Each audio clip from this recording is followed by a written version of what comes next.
24 Republican senators signed and sent a letter to the president in recent days saying they are not going to vote to increase the debt limit unless there is, quote, meaningful structural reform in spending. Senate Minority Leader Mitch McConnell did not sign that letter, but he spoke on the upcoming McCarthy-Biden meeting today. I think the deal has to be cut, obviously, between the House majority and the Democratic president in order to have a chance to survive over here. So we're all behind Kevin and wishing him well. One of the 24 senators who did sign that letter is Oklahoma Republican James Lankford, who joins us now from Washington. Hi, Senator. Thank you so much for being with us. Good to see you. Glad to be on with you. So your letter says you're not going to vote to raise the debt ceiling unless it's connected to spending cuts. So that leads to the obvious question. What kinds of spending cuts are you looking for, and how large of cuts are you seeking? What would you be satisfied with? So we're actually the letter itself just says that we're looking for structural reforms on this. We're looking for a change in trajectory. We're the only country in the world that has a debt ceiling vote. No other country does this. The reason we have a debt ceiling vote, and what it has been historically, is to force us, when we get to that moment that we realize we're going to have to increase our debt ceiling, to talk about how do we do this less. Just in my lifetime, we've had 8 different times we've had a debt ceiling increase that's also been attached to some kind of structural reform. It's a moment when we should actually talk about how do we have less debt? How do we get us back on the right path? We're at $31.5 trillion in total debt. I think it's time we actually have some conversation about stopping to increase so much debt and actually pay some of our responsible debts. So what kind of reform do you think would make sense? Well, I'm going to allow Speaker McCarthy, actually, and the president to be able to talk this through as far as to go through the details. There are a lot of options on the table there. There's not a specific piece to say everything has to be this, for instance, but there are a lot of changes that you can make. The way we do our budgeting clearly has not worked. The budget process was created in 1974. It's only worked about 4 times the way that it was actually designed. We should have a better budget process. We should have more ways to be able to actually engage in how our spending is done.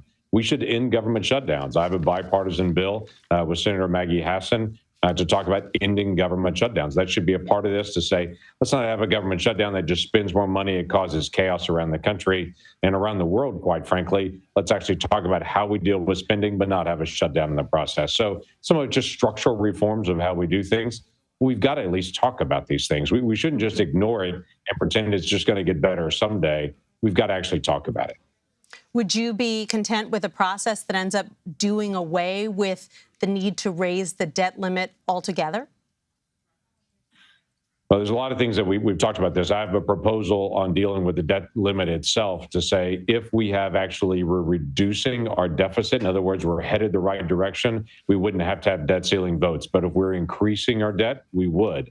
That's a proposal I've had actually out there for several years.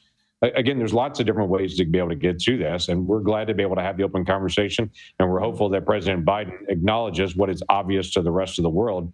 We have a debt issue. We actually have more debt than the total GDP of the country right now.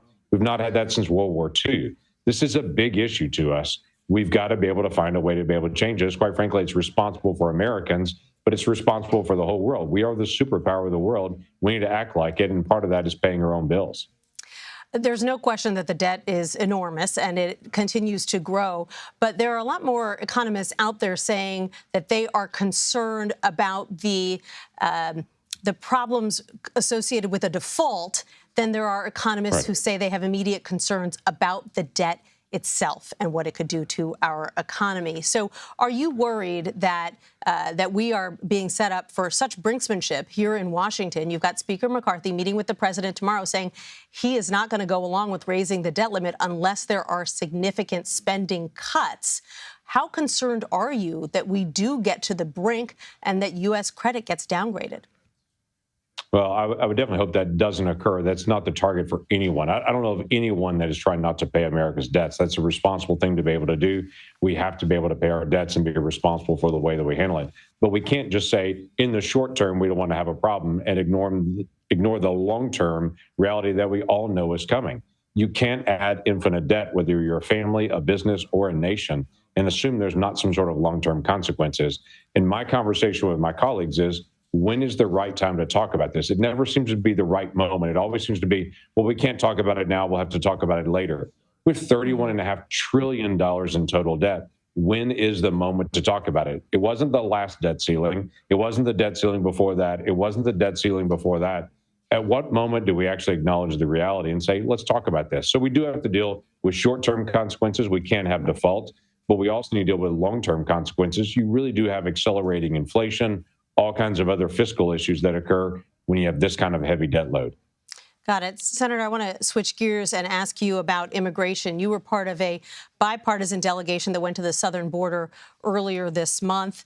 And after that, you put out a statement that read in part, quote, "In my multiple trips to the border over the past several years, I have heard firsthand from the agents on the ground about the problems they face and the obvious solutions that would secure our border." Senator, what are those, quote, obvious solutions? And how likely is it, do you think, that Congress will actually finally get around to passing comprehensive immigration reform that would address some of those obvious problems and solutions?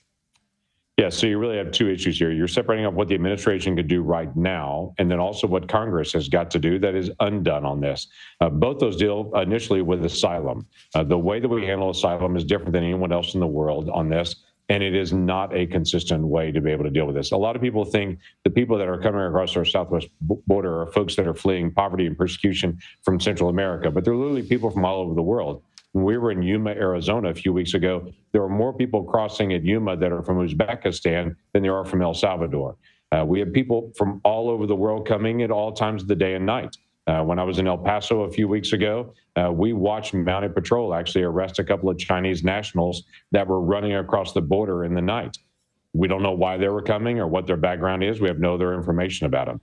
So the way we handle asylum needs work on the legislative side, but also needs greater enforcement on the administrative side. So there's work to be able to be done on both, and we've got to be able to sit down and actually work this out to have a reasonable immigration system. I just don't run into people that are opposed to legal immigration. We just have a problem when we have literally twice as many people illegally coming into our country than we do legally coming into our country. That's a problem. One of your tweets from last night caught my eye. You said, quote, "Why does the Biden administration refuse to admit that the crisis at the border is of their own making?"